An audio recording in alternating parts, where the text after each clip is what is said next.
mais uma reflexão, um tempo para conhecermos a vontade de Deus através das Escrituras. Bem-vindo a mais esta reflexão. Invertendo os fatos, a declaração dos religiosos diante do governador Félix por causa de Paulo não é muito diferente do que aconteceu com o comandante, que ao escrever a carta, o comandante Lísias, ao escrever a carta para o governador Félix, ele inverteu também os fatos.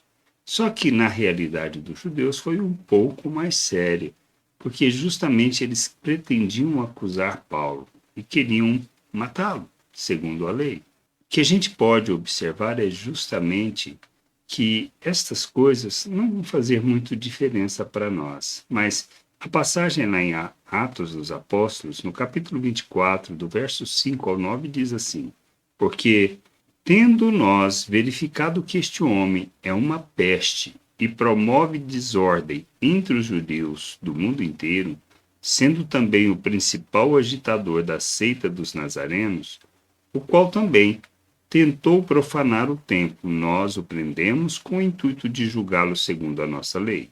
Mas, sobrevindo o comandante Lísias, o arrebatou das nossas mãos com grande violência, ordenando que os seus acusadores viessem à presença do Senhor.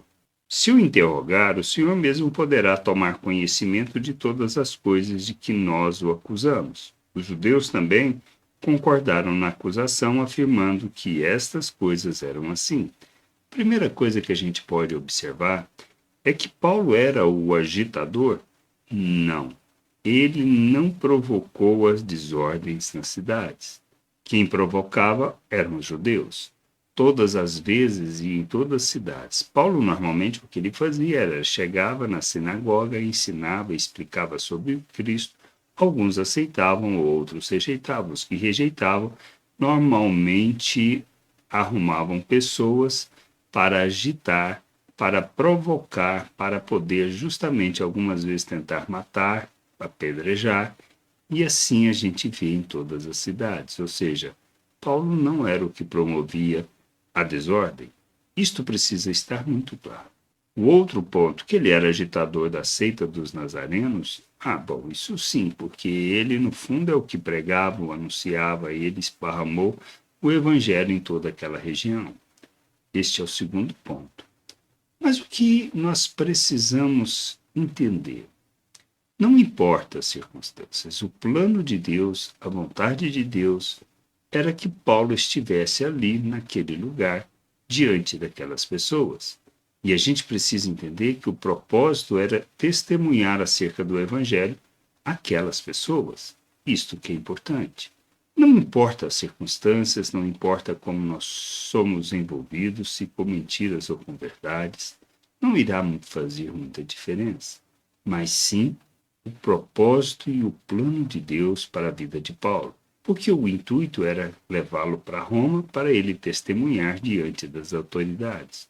Que é isso que importa e é isto que irá fazer diferença. Pois precisava esparramar, falar do reino, ensinar sobre o reino a todos os lugares. E Paulo estava ali para isso, para anunciar diante de governadores, diante de reis, sobre o reino de Deus, sobre o Evangelho. Vai fazer diferença se os fatos estão sendo investidos pelas pessoas que querem nos acusar muitas vezes? Não, porque estaremos onde Deus deseja que nós estejamos para cumprir a sua vontade. E entendendo isso, nós viveremos o reino de Deus na perspectiva eterna, segundo os valores eternos e não segundo os nossos desejos. Que a gente possa ter esse entendimento, compreender essas coisas e caminhar para a maturidade, para a plena expressão de Cristo no mundo. Graça e paz sobre a tua vida. Amém. Gostou da reflexão? Compartilhe.